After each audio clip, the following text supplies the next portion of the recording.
Aturọta bí elubọ àti ọ̀tá alaafia lawọn eeyan Ifọn-Ọṣun. Ilobu ló fún wọn nílẹ̀ tí wọ́n tẹ̀dó sí. Àwọn èèyàn ìlú Ilobu níjọba ìbílẹ̀ Ìrẹ́pọ̀dùn nípínlẹ̀ Ọ̀ṣun ti sọ pé kò sí òótọ́ kankan nínú ẹ̀sùn tí àwọn ọmọ bíbí ìlú Ifọn-Ọṣun fi kan ọ̀gá àwọn sójà tuntun lórílẹ̀-èdè yìí, Tawhid Lagbaja, pé ó fẹ́ dá wàhálà sílẹ̀ lágbègbè náà. Lọ́jọ́ Tuesday ọ̀sẹ̀ yìí ni Esa ìlú Ifọ̀n, olóyè àgbà Babátúndé Oyètúnjí àtàwọn olóyè yòókù sọ pé Lagbaja fẹ́ fi agbára gba ilẹ̀ àwọn fún ìlú Ilobu àti pé àwọn kò ní lajú sílẹ̀ kí irú eléyìí wáyé.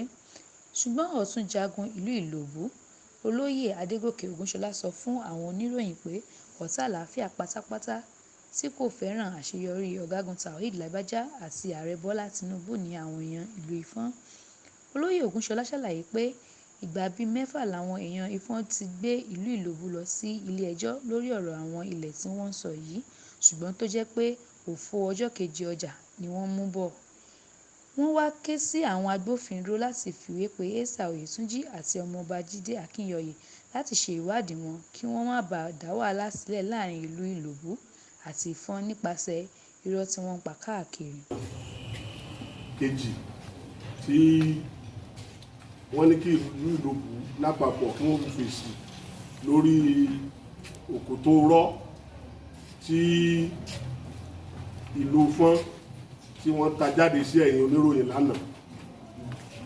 Nílé tí Esa Ifọ̀n, olóyè Babátúndé Oyètúnjí àti ọmọọba Jídé Akínyọ̀yè tí wọ́n sọ fún ẹ̀yin oníròyìn. Ohun àkọ́kọ́ tá a kọ́ fẹ́ sọ ni wípé ìròyìn irọ́ ni, irọ́ tó jìnnà sí òótọ́ ni. Àǹtí ẹ bá wo bí wọ́n ṣe ń hùwà láti ìbẹ̀rẹ̀ wá, ẹ rí i pé àwọn méjèèjì kì í ṣe irọ́ àkọ́pá wọn ni. Wọ́n ti pa àwọn irọ́ kan látẹ̀yìnwá fún ẹ̀yin oníròyìn tó jẹ́ pé nígbà tí àwọn agbófinró tí wọ́n wádìí, wọ́n rí i pé irọ́ ni. Pàápàá jùlọ lórí ilẹ̀ tí wọ́n ń sọ̀rọ̀ nípa rẹ̀ yìí, bàbá wa ọba Ashiru Ọlátóyè Ọláníyan ni wọ́n nílẹ̀, àwọn ni Ọlọ́run fún tí wọ́n jọba lé lórí, tí wọ́n sì ti ń fún àwọn tán wà lórí rẹ̀ tí wọ́n ń dáko àtàwọn tí wọ́n ń gbé bẹ̀. Ní ọ̀pọ̀ ọgbà ní ìlú Ifọ̀n àti ọba wọn àtàwọn ìjòyè wa, àwọn ìjòyè Ifọ̀n ni wọ́n ti gbé bàbá kábíyèsí Olóbù àti Ilobu lọ ilé ẹjọ́ lórí àwọn ilẹ̀ yìí.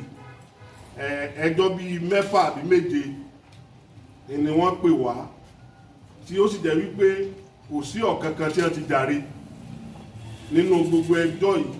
Ẹ̀bi ni wọ́n jẹbọ títí dé kóòtù tí ó ga jù ní Nàìjíríà, Supreme Court tó wà l'Àbújá.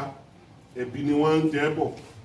Ó tiẹ̀ tó lásìkò kan tí ìjọba ìpínlẹ̀ Ọ̀ṣun tí wọ́n wò wípé káwọn bá wa dá sí ọ̀rọ̀ náà. Ìjọba ìpínlẹ̀ Ọ̀ṣun dá sí, ìgbà tán sì dá sí, wọ́n wò wípé ilẹ̀ tó ń dájà lẹ̀ láàrin àwa ìlú méjèèjì àti ìlú kẹta káwọn pín fún wa.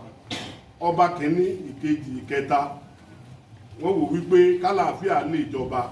Pàápàá jùlọ bàbá wa Olóbù of Ilobu, wọ́n wò pé kí àlàáfíà lè jọba.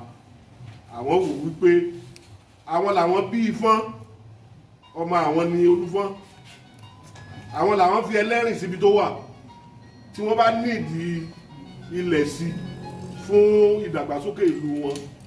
Àwọn làwọn fún wọn tàkọ́kọ́, kò sí tó burú jù tí wọ́n bá fẹ́ lẹ̀ ṣe, àwọn sì tún lè yọ̀ǹda díẹ̀ fún wọn sí. So ọ̀rọ̀ yìí ni ìjọba ìpínlẹ̀ Ọ̀ṣun dì mú tí wọ́n fi ṣe gẹ̀ẹ́sẹ̀tì kan jáde. Ìgbà tí gẹ̀ẹ́sẹ̀tì yẹn jáde, ọ̀pọ̀lọpọ̀ ilẹ̀ Ilobu ni ìjọba fún Ifọ̀n, ọ̀pọ̀lọpọ̀ ilẹ̀ Ilobu ni ìjọba fún Ẹ̀rìn. Ó tilẹ̀ jẹ́ wípé inú àwọn Ilobu ò dùn sí. Bàbá kábíyèsí Olóbù ní kí àlàáfíà ó lè jọba, kí ìtẹ̀síwájú lè wà láàrin ìlú mẹ́tẹ̀ẹ̀ta ni àwọn fi ṣe. Tòun ti bẹ́ẹ̀ náà kò tẹ́ Ifọ̀n lọ́rùn. Ifọ̀n gbé Olóbù, gómìnà ìjọba ìbílẹ̀ Ìrẹ́pọ̀dùn, Olúfọ̀n àní Ẹlẹ́rìn àti àwọn àjọ míì, wọ́n gbé wọn lọ sí kóòtù. Ilé ẹjọ́ dá ẹjọ́ ní nǹkan bíi ọdún 2018 ni wọ́n dá ẹjọ́ lélẹ̀ tí wọ́n dá Olúfọ̀n ní ẹ̀bi.